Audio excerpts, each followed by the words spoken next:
When I got the call the night before about a dog that they'd only seen on a dirt road in the brush, and that's all they could say. They didn't know what road it was, and something drove me to go down this particular road after I was about to give up, and so I did go down this road at least.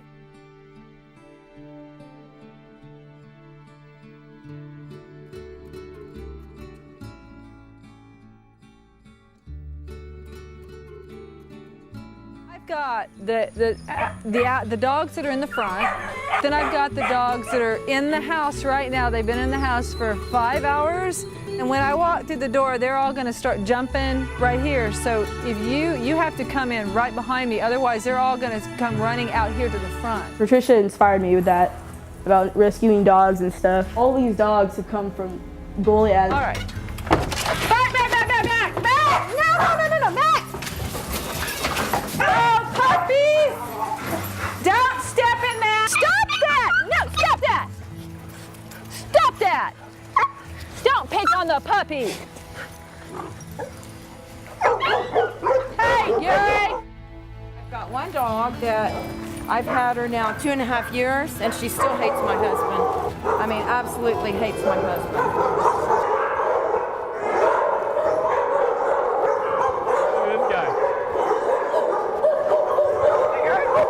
And they were kept on chains pretty much all their life. They're very, very unsocialized. Okay, you're gonna need to hold the little puppy and hold it just like this. It's a little girl. Oh man, that's not mine. See, it doesn't have the little thing. I named it Guy. What's this dog's name? Engelbert. Engelbert. Okay. My name's Devin and I'm walking Engelbert. Hey, Engelbert. Hey, silly boy. Saw my mom chasing a dog down the street, and I figured it must be a stray dog. He's an unneutered male with the broken legs. I just have a feeling that that dog belongs to a man, because men around here, they never neuter their dogs because they don't want a dog that doesn't have his balls. But we're so full, we even keep them in the trailers. We're out of room. Particularly people that get puppies or kittens, when they have outgrown that cute stage, they feel like they're not worth it, and so they just dump them. And living rural, they dump them all the time. I mean, there are plenty of people here that absolutely love and adore their animals, but then you get these people that have this attitude that, you know, it's a dog. If it doesn't act right, they just say they'll take care of it themselves, which means that they'll just shoot it. I don't know what we're gonna do with him because nobody's gonna want to adopt him. But see? Male and female? See? So it's all, you said, from inbreeding? From inbreeding, just poor breeding. That's probably why somebody abandoned it. Probably older, you know, females Yeah. and males, and you know, a lot of times you get birth defects when you keep breeding and breeding and breeding. And we don't know what to do because we probably can't find a home, Yeah. you know, that's going to accept. But he's a sweet dog. Barks all the time, but he's a sweet dog, so you hate to euthanize him. Animals need to be spayed and neutered, and this, oh, I need to let my cat have one set of kittens because it's blah, blah, blah, or my dog needs to have a thing of puppies because it makes her a better dog. That's a crock of crap. Good animals are good animals, and lousy animals are lousy animals. It doesn't make any difference whether they've been spayed or neutered. You know, same thing with people. Yeah, it is true. I got a lot of people I think ought to be spayed and neutered. I'm from San Antonio, and I think everybody knows about San Antonio because of the Alamo. But I don't know if everybody knows about the whole tie-in with Goliad. In Goliad, there was a fort at La Bahia.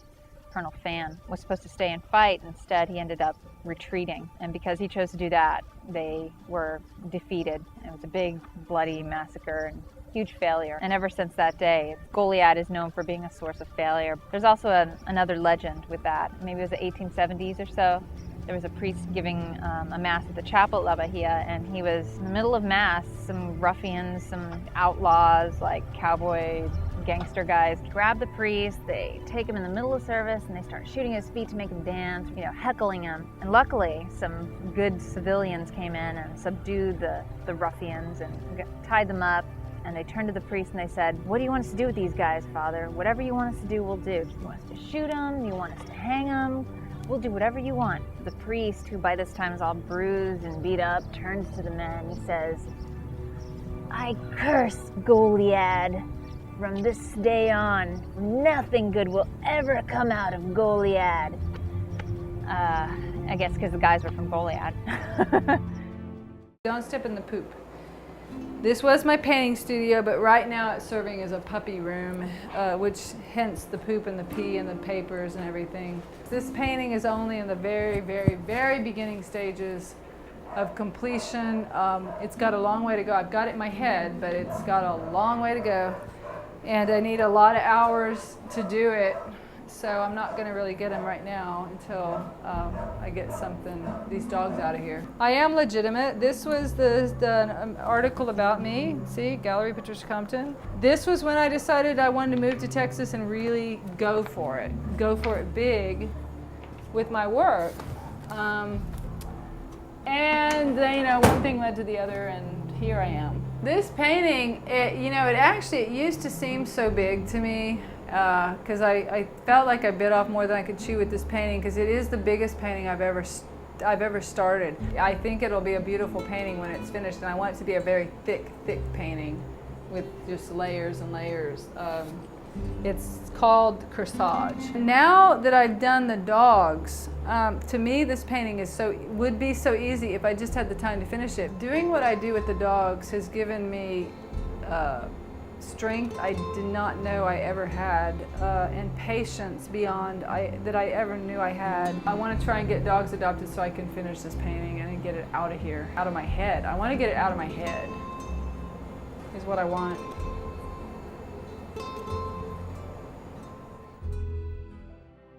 So how many years have you been doing this now? With like a little over 6 years. So you need a facility to actually, because you don't see this being sustained. House all of the dogs and all of the cats. Barns were not meant to house dogs and cats the way we've got them. Okay. Our ultimate goal is just a huge sanctuary. Why is this so important to you? Well, because I think people need to learn how to respect life, whether it's animal or human. You hear about a lot of facilities for kids with trouble. They have animals there because that's how they teach respect. Is there any chance for government funding coming up on this, or I doubt nothing? it. Huh? No. Our vet bills alone every month are probably in the vicinity of $6,000 a month. This is the part that is probably the most rewarding. After going through all the hell of rescuing the dog, getting them back to health, this is the day that they finally have a chance to not suffer anything anymore. Yappy Debbie. Hi. He looks great. He came from underneath that same trailer house that I showed you yesterday. He's come a long way. He's beautiful. My first reaction when I hear how many dogs that they're fostering and taking care of at their own homes and how much money they're spending, I just want to be around them and know that there's other people out there that really care. Here we are again, overworked, underpaid, and way too fucking early in the morning. Cowboy Bob is headed to the airport. This is for Warren, Tim, and Cowboy Bob. I really like to meet the asshole that allowed this dog to get shot because he's got at least 3 air pellet rifle pellets in him. He's had a pretty tough life. Valentine's Day, Patricia sent us a card. For a dog she didn't even really foster that long. And the card says, "Hey Jennifer, hey Tim, here's hoping Cowboy has turned into the prince you've always dreamed of. All's crazy as usual down here in Bubba Land. Please give Cowboy Bob a big kiss from me. Happy Valentine's Day, Patricia." Sweet Pea was manged up in horrible, skin and bones, horrible condition. Patricia opened the back of her truck and called to her, and Sweet Pea just slowly walked over, and as much energy she could stammer. She trusted me enough to get near the food because she was so hungry. Knowing I was getting it from someone like Patricia made it that much more special. She was one of Patricia's favorites. I suffered physical abuse in my life. I've suffered emotional abuse. It just kills me when I see anything suffering. I cannot not do something about it. It just hit me to bring Gabby out. I know you'd have been glad to see you. He said, I went and got all my shot food. Do you know what this woman does to save dogs? Do you know her story? Oh, yes. I know she's a rescuer. She's a sweet person.